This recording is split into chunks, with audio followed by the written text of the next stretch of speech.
গল্পে সবাইকে স্বাগত জানাচ্ছি।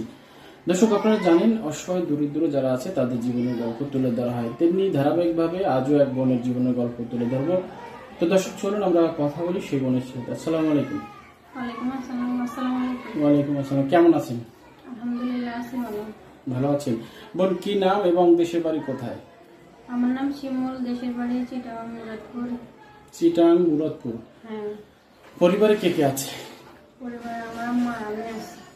আপনার আম্মা, আপনি আছেন। এর আগে আমরা যে পর্বটা করেছিলাম মোটামুটি কিছু শুনেছি এবং ছিলাম আমরা স্বামীর বাড়িতে, আপনি ছিলেন, আপনার দেবরের সাথে একটা গন্ডগোল, সেই গন্ডগোল থেকে আমরা শুরু করতে যাচ্ছি।